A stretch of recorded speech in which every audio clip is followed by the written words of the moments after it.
March 14th, 1943. Somewhere in the North Atlantic, 600 kilometers west of Ireland, the water is black and the sky is lower still. A convoy of 37 merchant vessels is making its way eastward through the darkness, bound for Liverpool with fuel oil, ammunition, and grain. The men on watch know the statistics. They have done the mathematics themselves in quiet moments between shifts. In the past 3 weeks, the German submarine fleet has sent over 500,000 tons of Allied shipping to the bottom of the ocean. This convoy HX-229, is already in trouble. 2 of its escorts have turned back with mechanical faults. The rest are spread thin across a sea that seems to offer nothing but cold and distance, and the possibility of sudden, violent death. Below the surface, less than 4 kilometers off the convoy's port beam, Captain Lieutenant Werner Hartenstein, no, not Hartenstein, wrong boat, wrong night, but a dozen U-boat commanders very much like him are tracking through the deep on a course that will bring them to firing range within the hour. They are operating in a wolf pack, a coordinated hunting formation that Gross Admiral Karl Dönitz has refined over 2 years of relentless Atlantic warfare. They are patient, they are methodical, and they are winning. What happens over the next 48 hours will define the crisis. HX-229 and its accompanying convoy, SC-122, will lose 22 ships between them. It is the worst convoy disaster of the entire war. It is also the moment that finally breaks open the institutional paralysis in Whitehall and forces the British Admiralty to confront a truth that certain officers had been arguing for 18 months. That the existing methods of detecting and killing submarines were simply not good enough, and that if something radical did not change very soon, the Battle of the Atlantic, and therefore the war itself, would be lost. This is the story of what changed. It is the story of a technology that came almost too late, a weapon born from desperation and ingenuity, and the scientists and sailors who bet everything on getting it right before the tonnage figures tipped beyond recovery. It is, in the end, the story of how Britain stopped losing. By the spring of 1943, the mathematics of the Atlantic War had become almost too bleak to comprehend without stepping back from the individual ships and the individual men and looking at the aggregate, because it was only in the aggregate that the true shape of the catastrophe became visible. In 1942 alone, the German U-boat fleet had sunk 1,664 Allied merchant vessels, totaling over 7.5 million tons of shipping. The rate of new construction in British and American shipyards could not keep pace. The curve was moving in the wrong direction, and it had been moving that way for nearly 2 years. The problem was not, strictly speaking, a shortage of weapons. The Royal Navy had depth charges, which worked well enough when a submarine was directly beneath a ship and the calculation of depth and timing was accurate. It had ASDIC, the underwater sound detection system now more commonly known as sonar, which could locate a submerged submarine at ranges of up to 1,500 meters under favorable conditions. It had aircraft equipped with bombs and, from late 1942, with the Lee Light, a powerful airborne searchlight that allowed RAF Coastal Command crews to illuminate a surfaced U-boat at night before attacking. On paper, the tools existed. The reality was more complicated. A SDIC had a critical blind spot. As an attacking ship closed to within roughly 180 meters of a detected submarine, the sound beam lost contact with the target entirely. There was a gap, agonizing, lethal, between the last confirmed fix and the moment of attack.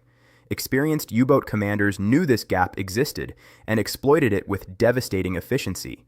They would wait for the ASDIC contact to fade, then maneuver hard beneath the attacking ship, letting the depth charges explode harmlessly behind them whilst they slipped away into the deep. The British knew this was happening. They could see it in the survival rates, in the post-action reports, in the endless frustrating arithmetic of attacks mounted and U-boats escaped. What they needed was a weapon that closed the gap. The mathematics demanded something that did not yet exist. A device capable of tracking a submarine continuously through the final moments of an attack run, delivering a lethal charge with sufficient precision to overcome the margin of error that the blind spot created. Several approaches had been explored and found wanting, and a head-throwing mortar concept had been trialed and rejected for reliability issues. Adapted versions of standard depth charges offered incremental improvements, but nothing transformative. The Admiralty's Anti-Submarine Warfare Division had been circling the problem for years, producing papers and proposals and committees, but the fundamental gap remained. 3 years into the war, and British ships were still losing contact with submarines in precisely the moment it mattered most. The solution, when it came, emerged not from the Admiralty's own research establishments, but from a collaboration between the Department of Miscellaneous Weapon Development, OC, an organization whose deliberately unremarkable name belied the extraordinary work being conducted inside it, and a group of engineers at the Directorate of Naval Ordnance who had been granted unusual latitude to explore unconventional approaches. The DMWD, sometimes referred to by its personnel as the Wheezers and Dodgers, had a reputation for pursuing ideas that more conservative departments had dismissed as impractical. It was exactly the right environment for what came next. The weapon they developed was called the Squid, formally designated the Mark I anti-submarine mortar. It was a 3-barreled, head-throwing weapon capable of firing a pattern of 3 full-size depth charges, each weighing roughly 94 kilograms and carrying a 45-kilogram Minol explosive filling in a coordinated salvo that landed in the water ahead of the attacking ship, whilst ASDIC contact with the target was still maintained. This was the critical difference from every previous approach. Squid worked in conjunction with the ship's sonar in real time. The weapon did not require the operator to predict where the submarine would be when the charges arrived. The sonar told it. The firing solution was calculated automatically. The charges were set to the correct depth by the sonar data itself, and the 3 projectiles left the triple-barreled launcher in a pattern timed to bracket the target in 3 dimensions. Imagine for a moment 3 large metal cylinders, each roughly the size and weight of a small motorcycle, being thrown forward from the ship's bow simultaneously, tracing a high arc through the Atlantic air and entering the water in a triangle roughly 40 meters on each side. They sink. The sonar is still tracking the submarine below. The depth settings have already been dialed in. When the charges reach the correct depth, they detonate. Not one after another, but together in a near simultaneous explosion that sends a pressure wave through the water in all 3 dimensions at once. A submarine caught inside that triangle had nowhere to go. The manufacturing challenge was considerable. The launcher mechanism required precision engineering to ensure that all 3 barrels fired within a fraction of a second of each other. A desynchronized salvo would scatter the pattern and reduce lethality dramatically. The depth-setting mechanism, which automatically transferred data from the sonar to the fuses, required an interface between the acoustic detection equipment and the mechanical firing system that had no precedent in British naval ordnance. It was built at several facilities across the Midlands and the north of England, with final assembly and calibration carried out under conditions of considerable secrecy. Production figures remain partially classified, but estimates suggest that several hundred Squid systems were manufactured and deployed between 1943 and the end of the war. The first operational installation went to HMS Hadley Castle in late 1943, and the system's sea trials in the following months produced results that, by the cautious standards of Admiralty reporting, can only be described as remarkable. If you are finding this interesting, a quick subscribe helps more than you know. The operational record of Squid is, in certain respects, frustratingly incomplete. The Admiralty's classification policies meant that specific engagements were not always fully documented in accessible records, and post-war assessments were hampered by the difficulty of cross-referencing British attack records with the German U-boat archive, large portions of which were destroyed or captured in the final weeks of the war. What survives, however, is striking enough. The weapon's kill rate per attack was dramatically higher than any preceding anti-submarine system, where the standard depth charge pattern achieved a kill in perhaps 1 attack in 50 under operational conditions, and Hedgehog, an earlier head-throwing weapon that fired small contact-fused projectiles, managed something closer to 1 in 8. Squid achieved confirmed kills in roughly 1 in 3 attacks against submerged submarines under wartime conditions. Those numbers come from post-war analysis by the naval staff, and they need to be treated with appropriate caution given the variability of Atlantic fighting conditions. but the magnitude of the difference is not seriously disputed by historians. Individual engagements paint a vivid picture. Warships equipped with Squid reported a qualitative shift in the character of anti-submarine warfare. The particular frustration of losing contact in the final moments of an attack was simply gone, replaced by a clean, decisive engagement that either succeeded or failed on its own terms rather than on the inadequacy of the weapon system. Survivors from German U-boats that escaped Squid attacks later reported that the simultaneous triple detonation, felt as a single massive pressure event rather than a sequence of separate blasts, was unlike anything they had previously encountered and caused significantly greater structural stress to pressure hulls than conventional depth charge patterns of equivalent total charge weight. The German response to the Allied development of improved anti-submarine weapons was, by 1943, increasingly reactive rather than proactive. The Kriegsmarine had invested heavily in the U-boat as its primary strategic instrument and had built a formidable technical infrastructure around it. The Type 7 and Type 9 U-boats were well-engineered, reliable vessels that had demonstrated what submarine warfare could achieve against a convoy system not yet adapted to counter it. But German underwater weapon development had concentrated almost entirely on offensive capability. The acoustic torpedo, the Zonkönig, or GNAT, German Naval Acoustic Torpedo, and various propulsion improvements, rather than on the kind of defensive innovation that might have offered submarine commanders better prospects of surviving a determined attack. The American approach to the same problem produced the Hedgehog, which predated Squid and represented a genuine conceptual step forward from conventional depth charges. Hedgehog threw 24 small contact-fused bombs ahead of the attacking ship, maintaining as-dit contact during the approach. It was a significant improvement and was widely deployed across both the Royal Navy and the United States Navy.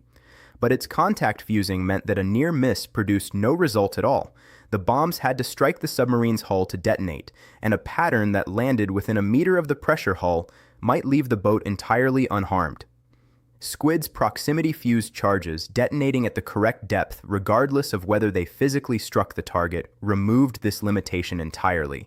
The British system was, on the available evidence, the more lethal weapon, not because of any single dramatic technical superiority, but because of the accumulation of small improvements in the firing solution, the fusing, and the depth-setting mechanism that together closed every gap the earlier systems had left open. The impact of Squid on the Battle of the Atlantic cannot be isolated cleanly from the wider transformation that overtook that campaign in the summer and autumn of 1943. The introduction of very long-range aircraft, the cracking of the naval Enigma cipher, the expansion of convoy escort groups, the closing of the mid-Atlantic air gap, all of these factors operated simultaneously, and historians rightly resist attributing the Allied turnaround to any single cause. What can be said with confidence is that the kill rate per U-boat patrol declined sharply from the second half of 1943, and that this decline coincided directly with the introduction of Squid and related improvements to the convoy escort force. Dönitz recognized the change before his naval staff had fully quantified it. The U-boat arms losses, already climbing through the first half of 1943, became catastrophic in May of that year, 41 boats lost in a single month. And though the causes were multiple, the increasing efficiency of Allied anti-submarine weapons, including the systems that denied U-boat commanders the evasion opportunities they had relied upon, was central to the mathematics. Dönitz temporarily withdrew his wolf packs from the North Atlantic in late May 1943. They returned, but they never again achieved the dominance of the preceding 18 months. The psychological dimension of this shift is difficult to quantify, but not unimportant. The U-boat service had maintained its operational effectiveness in part through the culture of confidence that surrounded its methods, the sense, bred from accumulated success, that a skilled commander could survive an Allied attack through superior seamanship and exploitation of technical weaknesses. Weapons like Squid eroded that confidence directly. They closed the loopholes. They made the mathematics of survival less favorable in ways that no amount of skill could entirely compensate for. Surviving examples of squid systems can be examined at the National Museum of the Royal Navy in Portsmouth and at the Scottish Maritime Museum, where the engineering of the mounting and the launcher mechanism is still visible in considerable detail. Return for a moment to the North Atlantic in March 1943, to the darkness and the cold, and the 37 ships of Convoy HX229 moving through a sea that seems to belong entirely to the enemy. In the weeks following that convoy's losses, the pressure on the Admiralty reached a point where even the most cautious voices in the establishment could no longer argue for patience. The papers were circulated, the decisions were made, the production schedules were accelerated. Men who had been arguing for Squid for 18 months found suddenly that the institutional resistance had dissolved. The weapon that emerged from that moment of crisis was not perfect, and it did not win the Battle of the Atlantic alone. It worked alongside better radar, better ciphers, better aircraft, and better training. It worked alongside the courage of merchant seamen who crossed the Atlantic in ships they knew might be sunk, and the professionalism of escort commanders who drove their crews to the edge of exhaustion in defense of convoys they had been charged to protect. But Squid did something that nothing before it had managed. It closed the gap. That 180-meter blind spot, that brief, terrible window in which skilled U-boat commanders had routinely escaped certain destruction, ceased to exist. The evasion that had cost thousands of lives and millions of tons of shipping, that evasion was no longer available. The mathematics changed. The kill rate climbed. The U-boat stopped winning. 3 barrels, 3 charges, a triangle of water 40 meters wide, detonating simultaneously at the precise depth the sonar had already calculated. It sounds almost too simple in retrospect to have mattered so much. But in the Atlantic, in 1943, with the tonnage figures still climbing and the convoy still burning, simplicity that worked was the most radical thing imaginable. Britain was losing. Then it wasn't. The gap had been closed.